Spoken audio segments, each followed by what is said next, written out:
공감의 시대를 위한 다윈의 지혜. 다윈지능 최재천지음. 이 책의 원제목은 다윈지능 공감의 시대를 위한 다윈의 지혜이다. 진화란 생물의 형질이 유전자라는 정보, 물질을 통하여 전파되는 과정을 말한다. 어느 특정한 형질을 지님으로써 개체가 많은 자손을 퍼뜨릴 수 있다면 그 형질의 발현에 관여하는 유전자는 보다 많은 복사체를 후세에 남기게 된다. 나는 내 어머니와 아버지의 DNA가 각각 절반씩 난자와 정자로 들어갔다가 만나 펼쳐지면서 만들어낸 생명체이다.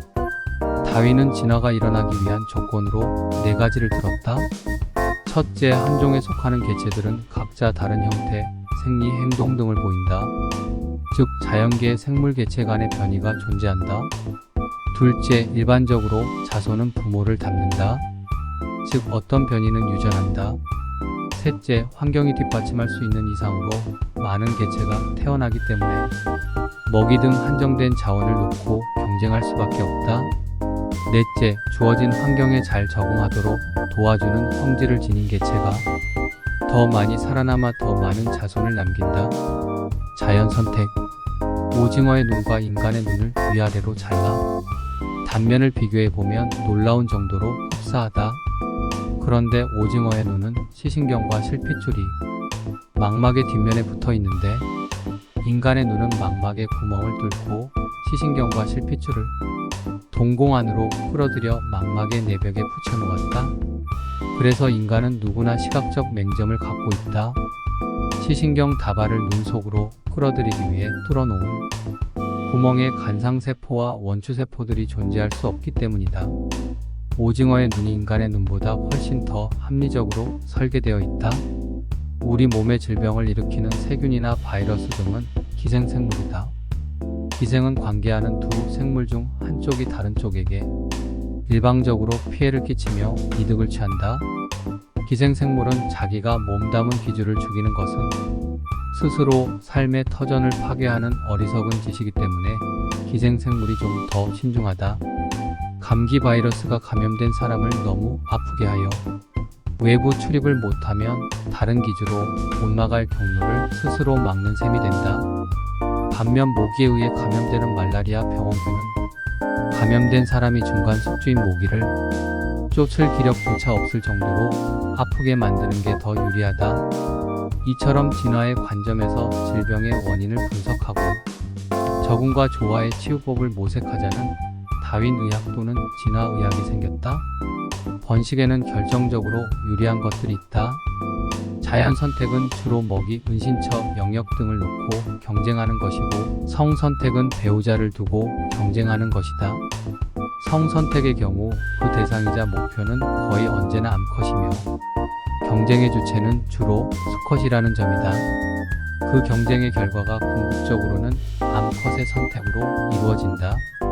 생물의 삶이란 어차피 후세에 유전자를 남기는 과정이므로 자식이 삶의 궁극적인 목표인 것은 너무도 당연하며 그 목표를 달성하게 해주는 장본인인 암컷이 자식 못지않게 중요하다. 수컷의 최대 약점은 바로 스스로 자식을 낳을 수 없다는 것이다. 동물의 번식 구조는 크게 3가지로 나뉜다. 일부 다처제는 한 수컷이 여러 암컷과 짝짓기를 하는 체제이고 일처 다부제는 그 반대이다. 해밀턴의 이론에 의하면 번식이란 결국 유전자들이 자신들의 복사체들을 퍼뜨리기 위한 수단에 지나지 않는다. 닭은 달걀이 더 많은 달걀을 얻기 위해 잠시 만들어낸 매개체에 불과하다 라고 했다. 그 닭을 만들어낸 유전자는 그의 조상으로부터 이어져 내려왔고 어쩌면 영원히 그의 후손으로 이어져 갈 존재이다. 끊임없이 복제되어 후세에 전달되는 유전자를 불멸의 나선이라고 일컫는다. 개체의 몸을 이루고 있는 물질은 수명을 다하면 사라지지만 그 개체의 특성에 관한 정보는 영원히 살아남을 수 있다는 뜻이다. 지구에서 생명의 역사는 유전자의 역사다. 태초부터 지금까지 수많은 생명체가 태어났다. 각각 생명체의 관점에서 보면 생명은 분명히 한계성을 지니지만 수십억 년 전에 태어나 아직 죽지 않고 살아있는 DNA의 눈으로 보면 생명은 영속성을 띈다. 만일 자아가 존재하지 않는다면 행위를 하는 자, 즉 업을 짓는 자와 그 행위에 의한 결과, 즉 업보를 받는 자는 과연 누구란 말인가? 만일 자아가 존재하지 않는다면 이 생에서의 업에 따라 다음 생으로 윤회하는 자는 과연 누구란 말인가?